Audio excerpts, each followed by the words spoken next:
साथियों, आज जो खबर है बहुत ही गंभीर खबर है और बहुत ही गंभीर मुद्दा भी है आज का। दरअसल अलीगढ़ में एक मुस्लिम व्यक्ति को चोरी के इल्ज़ाम में फंसाकर उसे इतना पीटा गया है कि उसका इलाज के दौरान मौत हो गई। और मुसलमानों के जितने ही मसीहा हैं, फिर चाहे वो अखिलेश यादव जी हों या फिर राहुल गांधी जी हों, उन्होंने एक शब्द नहीं बोला है। इस वीडियो में बताऊंगा कि आखिर किसने सबसे पहले लोहा लिया है, लेकिन क्या प्रधानमंत्री के सुरक्षा में कोई चूक हुई है। आपको बता दें कि प्रधानमंत्री का जब काफिला निकल रहा था तो उन पर किसी ने चप्पलों से बारिश कर दी। आप इस बात से अंदाज़ा नहीं लगा सकते कि देश में प्रधानमंत्री की कितनी इज्जत है। और आपको बता दें, गाजियाबाद से सांसद हैं इस समय समाजवादी पार्टी के। उन्होंने डिम्पल यादव को क्या कहा, मुझे नहीं लगता कि शायद ऐसा कोई बहुजन समाज पार्टी का प्रत्याशी बहुजन समाज पार्टी के मुखिया को कह सकता है, क्योंकि मायावती जी संवैधानिक तौर तरीके से काम करती हैं, इसीलिए उनका कोई मजाक नहीं उड़ा सकता, उनका सब लोग रिस्पेक्ट करते हैं।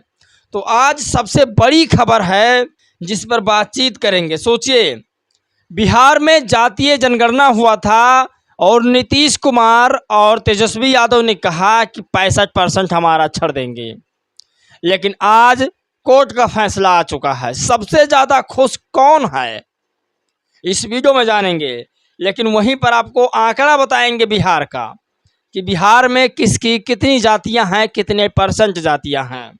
और सबसे बड़ी खबर ये कि अरविंद केजरीवाल और झारखंड के मुख्यमंत्री हेमंत सोरेन दोनों लोग जेल जाते हैं। जमानत दो बार अरविंद केजरीवाल को मिल जाती है, हेमंत सोरेन को क्यों नहीं, इस पर स्पष्ट बातचीत करेंगे और आपको बताएंगे भी कि जातिवाद का असला जहर क्या होता है।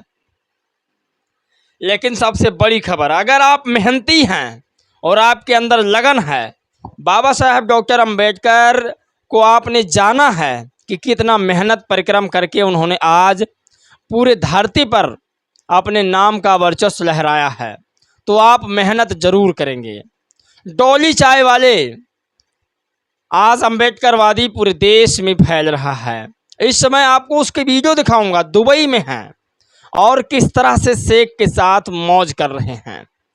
तो ये तमाम खबर आज विस्तार से आपको बताने की मैं कोशिश करूंगा, एक एक खबर आपको सुनाऊंगा। चलिए आज की वीडियो हम शुरू करते हैं। नमस्कार दोस्तों, मैं हूं पराग और आप सभी का स्वागत है एक बार फिर से। साथियों, मेहनत लगन अगर आप करते हैं, दुनिया की कोई ऐसी ताकत नहीं है कि आपको आगे बढ़ने से रोक सके। इसका जीता जागता सबूत एक ज़माने में माता सावित्रीबाई फुले थी। उन्होंने बच्चों को पढ़ाने की कोशिश की और आखिरकार देश में तमाम औरतों को पढ़ा लिखा कर आज IPS IAS और तमाम ऐसे रैंक पर पहुंचा दिया जो शायद वो सोच नहीं सकती थी। उसके बाद बात करते बाबा साहब की। बाबा साहब ने कितनी परिश्रम की। आज का अगर दौर होता तो लोग काम करते, पढ़ाई छोड़ देते। और सोचिए, बाबा साहब ने तमाम तकलीफ़ें झेल कर आपको कितने बड़े पद पर पहुंचा दिया। तो आज का जो विषय है वो तमाम खबरों के साथ थोड़ा बहुत हम जातिवाद पर भी बात करेंगे और समाज पर भी बात करेंगे, क्योंकि जो समाज हमारा है बहुजन समाज, वो बहुत पीछे जा रहा है। तो विस्तार से खबर होगी आपके पास। आप सोचिए कि डॉली चाय वाले की आज लोग तारीफ कर रहे हैं और कह रहे हैं कि कितना पैसा हो गया, लेकिन उसके पीछे का उसका स्ट्रगल नहीं देखते हैं कि किस तरह से उसने मेहनत किया है और आज इस मुकाम पर पहुंचा है। तो डॉली चाय वाले की पहले मैं आपको एक वीडियो दिखाता हूं। पहले वीडियो देखिए। ये वीडियो दुबई की है और शेख लोग के साथ मौज कर रहे हैं। तो दोस्तों, आप लोगों ने यहाँ वीडियो देखी। इस वीडियो में आपने देखा कि किस तरह से डॉली चाय वाले ने शेख की तरह एकदम से पहनाव ओढ़ाव करके मौज मस्ती कर रहा है, जिंदगी का मजा ले रहा है। खैर, अब चलते हैं सबसे बड़ी खबर, राजनीतिक खबरों की ओर। तो सबसे बड़ी खबर और राजनीतिक खबर ये है कि जो झारखंड के मुख्यमंत्री हेमंत सोरेन जी थे, उनको जेल हुआ और जेल जाने से पहले उन्होंने संवैधानिक पद को छोड़ा। इस्तीफा देते हुए वो जेल को गए, मुख्यमंत्री पद की गरिमा रखी उन्होंने। और वहीं दिल्ली के मुख्यमंत्री अरविंद केजरीवाल, जो बनिया समाज से आते हैं, मैं जाति का बात इसलिए कर रहा हूं यहां पर क्योंकि आज इन दोनों जातिवादी व्यक्तियों में आपको लगेगा कि आखिर कौन जातिवाद है। मुख्यमंत्री हेमंत सोरेन को बेल नहीं मिलती है, जबकि अरविंद केजरीवाल जेल में रहकर बेल पाते हैं और जेल में रहकर दिल्ली की राजनीति करते हैं, बाहर जमानत पर आते हैं, चुनाव प्रचार करते हैं, उसके बाद फिर जेल होती है और फिर आज बेल मिल चुकी है, जमानत मिल चुकी है। और हेमंत सोरेन को चूँकि उन्होंने इस्तीफा देकर जेल को गए थे, तो आज तक उन्हें भी जमानत नहीं मिली है। इस बात का आप कल्पना नहीं कर सकते कि जातिवाद इस देश में चरम पर है। खैर, बड़ी खबर बताते हैं और बिहार की ओर लेकर चलते हैं। और बिहार में जिस तरह से इस समय जातिवाद का मसला चरम पर है, उसे सुनना चाहिए हम सबको। आप कल्पना नहीं कर सकते कि बिहार में किसकी आबादी ज़्यादा है, किसकी आबादी कम है, फिर भी वहाँ के जुडिशरी जो हाई कोर्ट के जज साहब हैं, उन्होंने फैसला एक तरफा किया है। और इस फैसले से खुश कौन है ज़्यादा, ये भी हमें समझना चाहिए। आरक्षण बढ़ाने का विरोध भाजपा और कांग्रेस नहीं कर सकती, इसीलिए उनके द्वारा नियुक्त जज उसका विरोध करेंगे। बिहार में आरक्षण की सीमा 65% किए जाने पर हाई कोर्ट की रोक। खुद कॉलेजियम के आरक्षण से चुने गए जज साहब दलित और पिछड़े का आरक्षण बढ़ाने पर रोक लगा रहे हैं। सोचिए, जहां पर जुडिशरी की जो भर्ती होती है जज साहब की, वहां पर आरक्षण 100% होता है, 100% आरक्षण। एक ही जाति, एक ही समुदाय के लोग वहां पर जज बन सकते हैं। दलित, पिछड़े, आदिवासी, बैकवर्ड क्लास के लोग जज नहीं बन सकते हैं। और जज साहब ने कहा कि दलित, पिछड़े, आदिवासियों के आरक्षण में बढ़ोतरी नहीं होगी, जबकि 90% से 95% बिहार की आबादी दलित, पिछड़े, आदिवासियों की है, वहाँ पर उनके आरक्षण में बढ़ोतरी नहीं हुई। नीतीश कुमार का जो खेला है वो बीजेपी सरकार विधानसभा चुनाव में बिगाड़ना चाहती है और इसका नुकसान भी होगा नीतीश कुमार को। अगर नीतीश कुमार निर्दलीय होते तो इसका वो विरोध कर सकते थे, मतलब वो एनडीए गठबंधन में शामिल नहीं होते तब, और वो शायद 65% आरक्षण लागू भी करा सकते थे। खैर, ये नीतीश की गलती है कि कहाँ पर उन्हें अच्छा लगा। तो आपको बताते हैं आंकड़ा क्या है बिहार का। बिहार में किसकी कितनी आबादी है, सोचिए। अति पिछड़ा समाज, जो अति पिछड़ा समाज है, उसकी 36.01% है।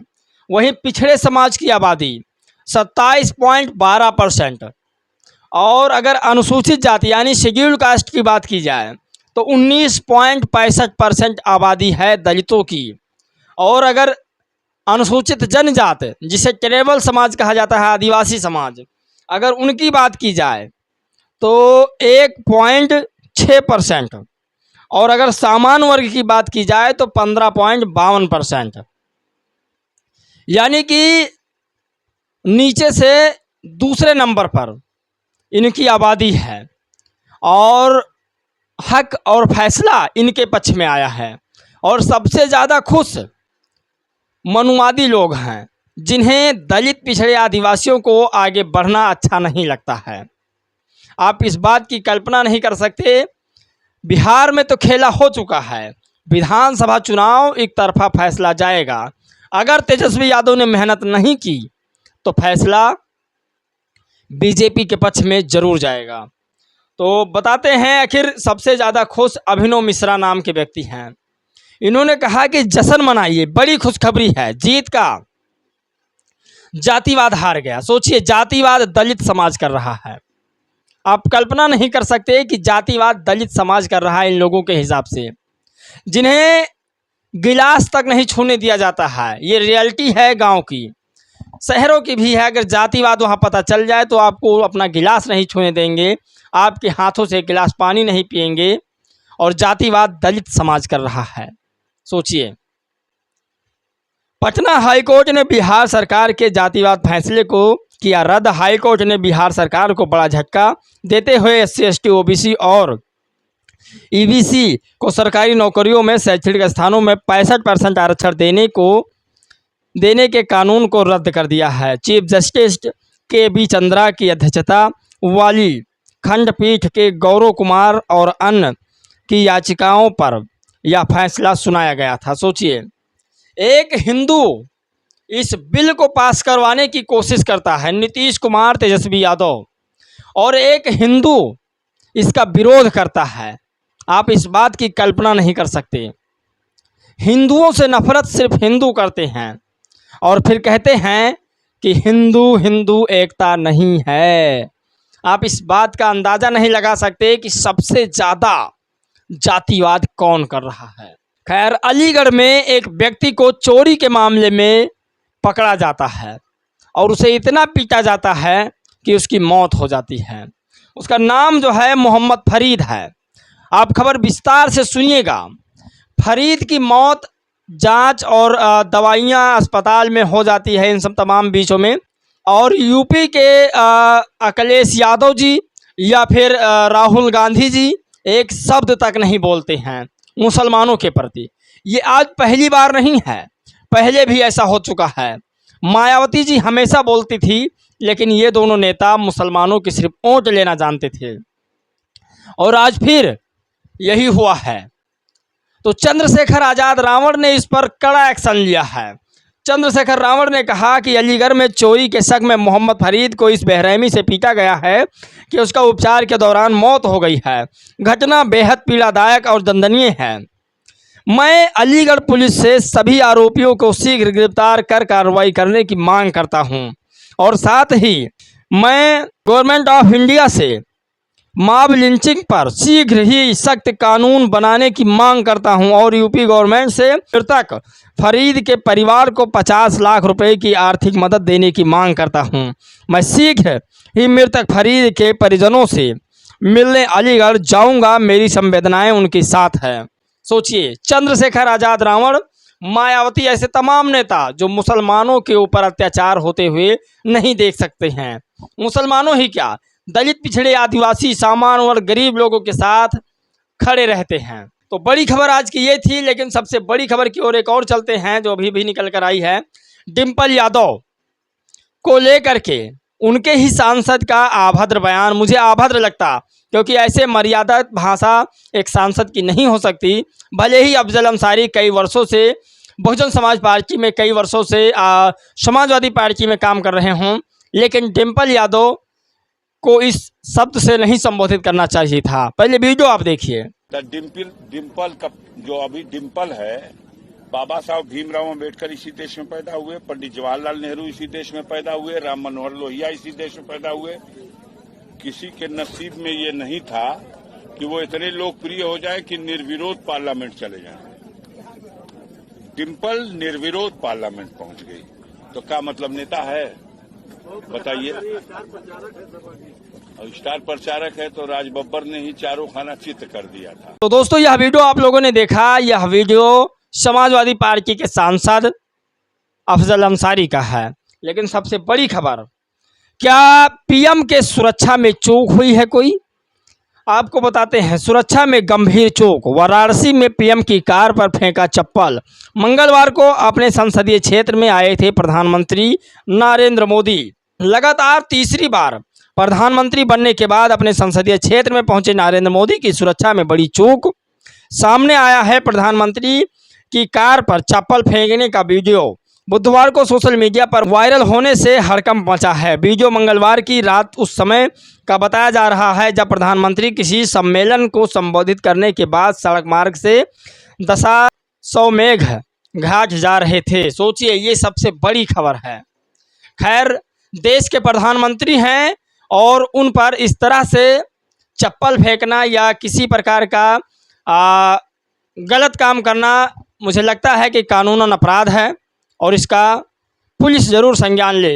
इस वीडियो में दोस्तों बस इतना ही। आप लोग अपनी राय प्रतिक्रिया ज़रूर दीजिएगा। क्या मुस्लिम समाज को मायावती जी के साथ या चंद्रशेखर आज़ाद रावण के साथ आना चाहिए या नहीं?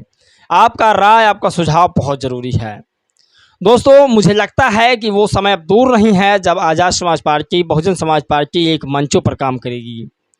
मुझे ऐसा आसार दिख रहे हैं। आपकी राय जानना बहुत ज़रूरी है। जय भीम, नमो बुद्धाय।